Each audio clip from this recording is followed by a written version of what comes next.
I love the presentation of that precedes me because the doctor says there are things that you can see, things that you can touch, but are already important. And I think that human rights, it's that kind of thing. You can live in a country without liberty and pretend to be prosperous. You can't live in a country without liberty, without freedom, as Cuba is, and pretend to be, more human. The Cuban regime is threatening Cubans because they know that freedom has the impact that has the possibility to make impact in society and change things. For instance, I want to talk about some issues that I covered as a journalist in Cuba months ago,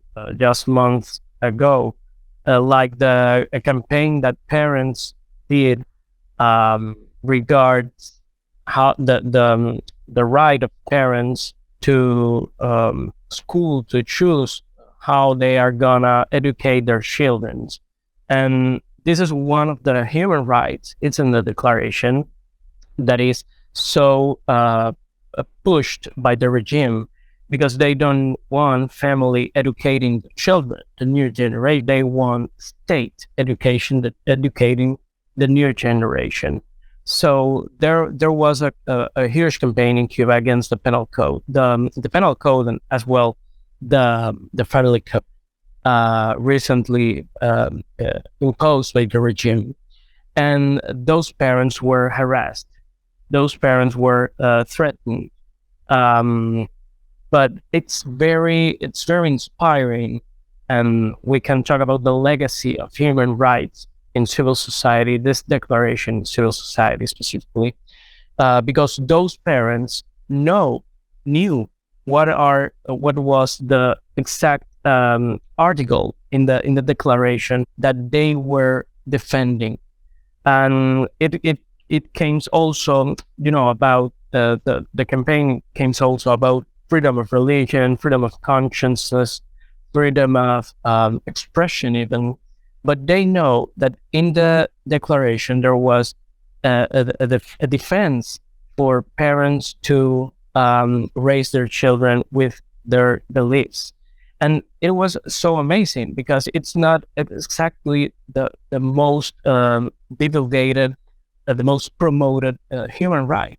And I see that as an example as how in civil society, people know that they have rights. And there is this document, which is kind of an ideal, represents kind of an ideal, where they can find written those rights, and they can make that as use that in campaigns, in public discourse. And it's interesting because the regime tries to push that kind of information every time. And I think that other way because this information is getting inside the society is because the progressive penetration, internet penetration. And I think that freedom of expression, freedom to access information, it can lead to a change in Cuba. And we saw that in the uprisings, massive uprisings throughout the island in July 11, sorry, and as well July 12, because the voice was spreading because there was a platform, Facebook in this case, social media in general, but there was people who made use of their freedom of expression, and they put the message in the social media and make a contagiously, let's gonna help that in that way, make a contagious wave of Cubans going out the streets and telling the totalitarian regime, which is the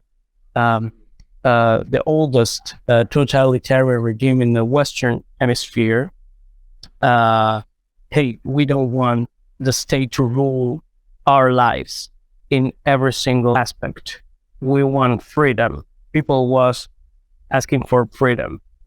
And I think that human rights legacy in Cuba, it's impressively well alive in civil society, even when the regime tries to implode that the idea of human rights that are natural recognized for citizens.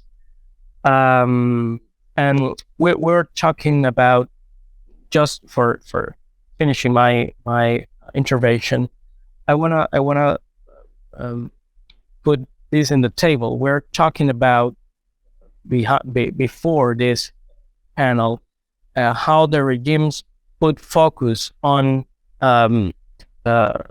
bombarding, spreading lies against the human rights movement as a point in Cuba when people told you, hey, you are from the human rights movement, or you are asking for human rights. The people just say, hey, I'm not in that movement. I'm not part of that, because they are afraid, because the regime push fear against society. But I think that with information we can push back as civil society, as Cubans, as freedom, as people who are interested in freedom for his country. Thank you very much.